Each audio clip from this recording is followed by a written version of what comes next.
Ang mga Levita. Ikatlong kabanata. Ito ang tala tungkol sa mga angkan ni Aaron at Moises ng panahong nakipag-usap ang Panginoon kay Moises doon sa bundok ng Sinai. Ang mga anak ni Aaron ay sina Nadab, Abihu, Eleazar at Itamar. Si Nadab ang panganay. Pinili sila at inordinahan para sa paglilingkod bilang mga pari.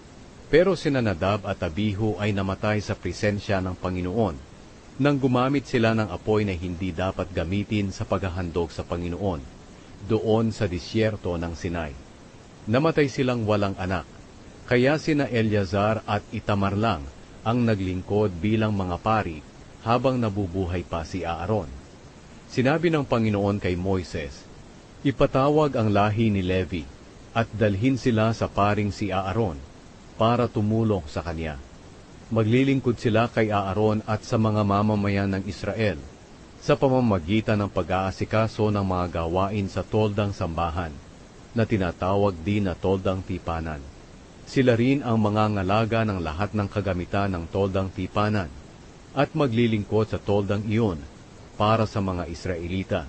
Itatalaga ang mga Levita para tumulong kay Aaron at sa mga anak niyang lalaki.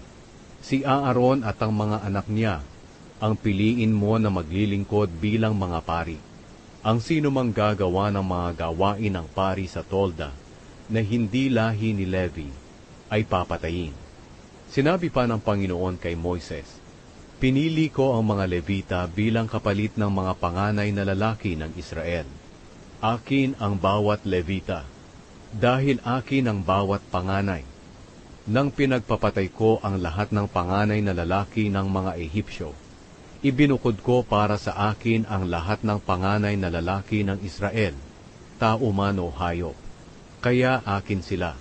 Ako ang Panginoon." Sinabi ng Panginoon kay Moises doon sa disyerto ng Sinai, "Bilangin mo ang mga lalaking Levita mula sa edad na 1 buwan pataas, ayon sa kanilang pamilya." Kaya binilang sila ni Moises, ayon sa iniutos sa kanya ng Panginoon. Ito ang mga anak ni Levi, sina Gershon, Kohat at Merari. Ang mga anak ni Gershon ay sina Libni at Shimei. Ang mga anak ni Kohat ay sina Amram, Izar, Hebron at Uzziel. Ang mga anak ni Merari ay sina Mali at Mushi. Sila ang mga Levita ayon sa kanilang pamilya. Ang mga angkan ni Gershon ay ang mga pamilya na nanggaling kina Libni at Shimei. Ang bilang nila mula 1 buwang gulang pataas ay 7,500. Ang lugar na kanilang pinagkakampuhan ay nasa likod ng toldang sambahan, sa bandang kanluran. Ang kanilang pinuno ay si Eliasaph, na anak ni Lael. Sila ang binigyan ng responsibilidad sa pag-aasikaso ng mga kagamitang ito sa toldang tipanan: ang mga pantaklob, ang kurtina ng pintuan ng tolda, ang mga kurtina ng bakuran na nakapalibot sa tolda at sa altar, pati ang kurtina ng pintuan ng bakuran, at ang mga tali. Sila ang responsable sa lahat ng mga gawain na may kinalaman sa mga kagamitang ito. Ang mga angkan ni Kohat ay ang mga pamilya na nanggaling kina Amram, Izar, Hebron at Uzziel. Ang bilang nila mula 1 buwang gulang pataas ay 8,600. Binigyan sila ng responsibilidad na asikasuhin ang toldang tipanan. Ang lugar na kanilang pinagkakampuhan ay nasa bandang timog ng toldang sambahan. At ang pinuno nila ay si Elisaphan na anak ni Uzziel. Sila ang responsable sa pag-aasikaso ng kahon ng kasunduan, ang mesa, ang lalagyan ng ilaw, ang altar, ang mga kagamitang ginagamit ng mga pari sa kanilang paglilingkod, at ang kurtina. Sila ang responsable sa lahat ng mga gawain na may kinalaman sa mga kagamitang ito. Ang pinuno ng mga Levita ay si Eleazar na anak ng paring si Aaron. Siya ang pinili na mamahala sa mga binigyan ng responsibilidad sa pag-aasikaso ng tolda.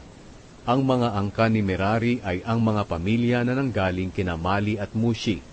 Ang bilang nila mula 1 buwang gulang pataas ay 6,200. Ang kanilang pinuno ay si Zuriel na anak ni Abihail. Nasa bandang hilaga ng toldang sambahan ang lugar na kanilang pinagkakampuhan. Sila ang binigyan ng responsibilidad sa pag-aasikaso ng mga balangkas ng tolda, ng mga biga nito, ng mga haligi, at mga pundasyon. Sila ang responsable sa lahat ng mga gawain na may kinalaman sa mga kagamitang ito. Sila rin ang binigyan ng responsibilidad sa pag-aasikaso ng mga haligi na pinagkakabitan ng mga kurtina ng bakuran na nakapalibot sa tolda, pati ang mga pundasyon, mga tulos, at mga tali. Ang lugar na pinagkakampuhan ni na Moises at Aaron at ng mga anak niya ay nasa harapan ng toldang sambahan sa bandang silangan.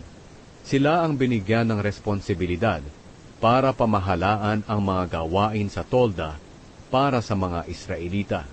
Ang sinumang gagawa ng mga gawain ng pari sa tolda na hindi lahi ni Levi ay papatayin. Ang kabuuang bilang ng mga lalaki na Levita mula 1 buwang gulang pataas ay 22,000 lahat. Sina Moises at Aaron ang bumilang sa kanila, ayon sa iniutos ng Panginoon sa kanila. Sinabi ng Panginoon kay Moises, "Bilangin mo at ilista ang mga pangalan ng lahat ng panganay na lalaki ng mga Israelita, mula sa edad na 1 buwan pataas. Italaga ang mga Levita sa akin, kapalit ng lahat ng panganay na lalaki ng mga Israelita. Ihandog din sa akin ang mga hayop ng mga Levita, kapalit ng mga hayop ng mga Israelita. Ako ang Panginoon." Kaya binilang ni Moises ang lahat ng panganay na lalaki ng mga Israelita na may edad 1 buwan pataas, ayon sa iniutos ng Panginoon sa kanya. Ang bilang nila ay 22,273. Sinabi pa ng Panginoon kay Moises, "Italaga ang mga Levita sa akin kapalit ng mga panganay na lalaki ng mga Israelita. Ihandog din sa akin ang mga hayop ng mga Levita, kapalit ng mga panganay na hayop ng mga Israelita. Akin ang mga Levita. Ako ang Panginoon." At dahil sobra ng 273 ang panganay na lalaki ng mga Israelita kaysa sa mga Levita, kailangang tubusin sila. Ang ibabayad sa pagtubos sa bawat isa sa kanila ay 5 pirasong pilak, ayon sa timbang ng pilak sa timbangang ginagamit ng mga pari. Ibigay mo kay Aaron at sa mga anak niyang lalaki ang sobrang pera na itinubos sa mga panganay. Kaya kinolekta ni Moises ang pera na ipinangtubos sa mga panganay na anak ng mga Israelita na sobra sa bilang ng mga Levita. Ang kanyang nakolekta ay 1,365 pirasong pilak, ayon sa timbang ng pilak sa timbangan na ginagamit ng mga pari. At ibinigay niya ito kay Aaron at sa mga anak niyang lalaki, ayon sa iniutos ng Panginoon sa kaniya.